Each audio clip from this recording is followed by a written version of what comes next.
Hi, I'm Eric Voss, and in the ashes and in the snow dust of the Battle of Winterfell, the next on Game of Thrones trailer for Season 8, Episode 4 gives us just enough clues to give us an idea of what might come next in this last war for a chair, and the insane ways the show could further twist the Valyrian steel knife in our shattered expectations. I'm gonna break down the details that you might have overlooked, and spoiler warning in case any of my predictions end up being right and they ruin your life, or if they don't end up being right and that ruins your life too. Let's get started.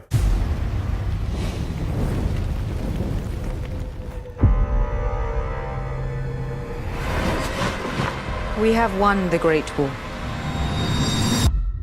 Now we will win the last war. The teaser opens with plumes of smoke and flame outside the walls of Winterfell. Later in this teaser, there's a shot of what this is. Bodies of the dead stacked up with Daenerys, Sam, Grey Worm, Sansa, Jon, and Tormund carrying torches toward this pile and what looks like some kind of ceremonial funeral pyre after the battle. This would be the second funeral pyre that Dany would have to use to burn a loved one after her Season 1 goodbye to Khal Drogo. Traditionally, the Northerners burn their dead to prevent the risk of them coming back as whites, but now that the Night King is gonzo, does burning these bodies serve a practical purpose or just a ritualistic one? I suppose it would be a lot of graves to dig, and the permafrost in that ground must be pretty sturdy. Perhaps they're still feeling superstitious that the Night King will return, or that he's not really dead, since there was only one witness, a Fern. Perhaps the way the previous Three-Eyed Raven passed on his title to Bran right before he passed, the Night King could have passed on his leadership of the White Walkers to another figure at the moment of his death. And somewhere up north, there's a little blue baby crawling his way south. So the Northerners are like, we gotta burn everything just to be safe. I know. This sounds like the kind of crazy crackpot tinfoil stuff that those old grouchy Northerners would probably say to each other while they're burning their dead beloved family cat in front of their kids. The zombie babies come and burn it all! Now, I can't tell if that torchbearer behind Sansa is Arya or someone else. Maybe it's Alice Karstark. I just say that because it would make sense for Arya to skip this ceremony. She didn't stand with her family to greet Jon and Daenerys in the first episode of the season because she prefers to be a face in the crowd, scope out the situation before she reveals herself. And she just proved that she is way more effective in general when she stays in the shadows. The direwolf ghost is also visible, meaning he survived what was the dumbest Dothraki cavalry charge ever. Thank the gods. There's also a shot of Cersei Lannister, apparently the last villain standing on this series, overlooking her new Golden Company in King's Landing. The Golden Company is led by Captain Strickland, and they're composed of 18,000 infantry, 2,000 cavalry, which didn't seem like much before, especially without the damn war elephants they were supposed to have. Where's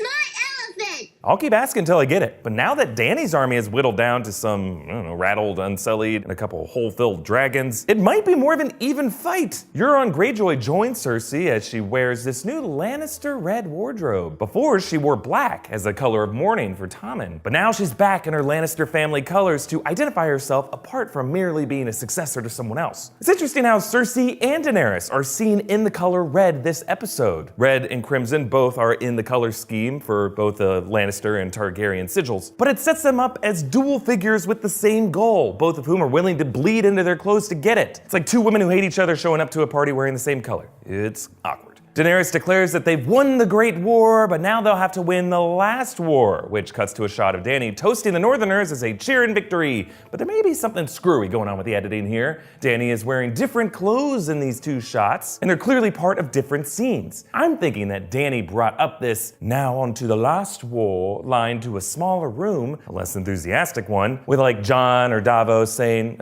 sure, my queen, I'm with you, but I don't know if you'll convince the other Northerners to help you take the Iron Throne, but nothing stopping you from bringing it up to them. And then the big room victory toast, Daenerys gets some big cheers initially, but then she starts chanting, "One more war, one more war." And then, it gets awkwardly quiet. And then just to break the tension, Tormund Giantsbane slurps from that horn of milk. We'll see. Let's move on to the second half.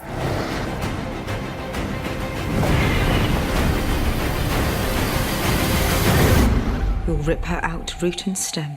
Daenerys greets Drogon, and the surrounding terrain looks significantly less snow-covered than what we saw before. There was always that theory that the White Walkers brought the season of winter with them, and that without them, winter doesn't really exist. Now, I don't know if all of the seasons of Westeros are just magic. It did still seem to be snowing after Arya killed the Night King. Maybe the White Walkers just have the power of Storm from X-Men. But there definitely is some connection between the White Walkers and how cold it is. There's a quick shot of Arya smooching Gendry, and this might be the only victory overlapping Arya does. Again, she does not want to be in the spotlight. I could see her allowing Jon or Daenerys to take credit for the Night King's death, since really it was only Branch who was there to see it, and publicly, Jon and Dany's plan was for one of them or their dragons to kill the Night King. So claiming that victory would help further either of their positions politically. Another shot shows Dany marching away sternly, perhaps reacting to the Northerners feeling less eager to join or march south. One of those Northerners staying put is Sansa, who watches Dany's army march away from Winterfell. Remember, there must always be a Stark in Winterfell. The White Walker War being over now forces Jon and the rest to address that complicated political question that he had been avoiding. The confusions of the late Ned Umber. Who is your grace? Who is my lady? Is Varys Secretary of Agriculture now? And will Jon keep secret his true lineage and support Dany, or undercut Dany and pursue his own claim to the Iron Throne? Or will he suggest that the two marry and be co-monarchs? Maybe not. Yeah, I'm sure like Benioff tells Weiss that they're co-creators too. Sansa sees Daenerys' two surviving dragons flying off, and notice how Rhaegal's wings look damaged. Holes in his wings might make it really hard for him to fly straight and accurately, make him less of a fearsome weapon if they were to try to attack King's Landing. Rhaegal also soars over the Targaryen fleet. I don't know, just given those ominous shots in the opening credits of this season, showing the Scorpion weapon aimed at the dragon skulls in the Red Keep, I'm feeling worried about how well Dany's dragons are gonna hold up. Euron drops down to a knee before Cersei. Maybe he's proposing marriage. Though I'm curious to see the blowback that Euron will face for losing Yara Greyjoy, his prized prisoner, as well as a few ships of his fleet to the Iron Islands. If Yara is back there now, claiming to be queen, his rule and status as a king in his own eyes are now in question. The final shot of the teaser shows Cersei looking pretty smug, flanked by Euron and the Mountain, and Daenerys' voiceover declares, You'll rip her out root and stem. Root and stem is an interesting phrase. It's been used a few times before. Last season, Arya spoke it when she was posing as Walder Frey, taunting the Freys as she killed them, that they shouldn't have left one wolf alive after the Red Wedding.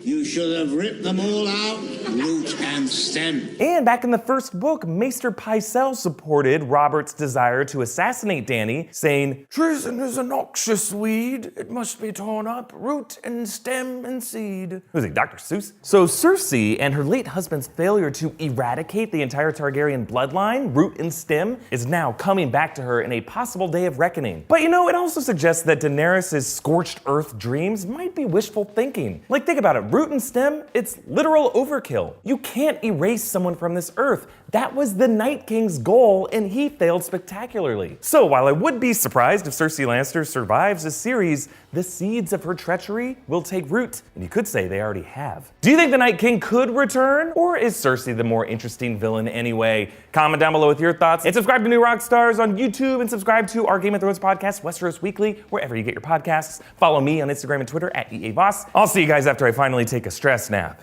God, I hope they don't do anything to Ghost while I'm sleeping.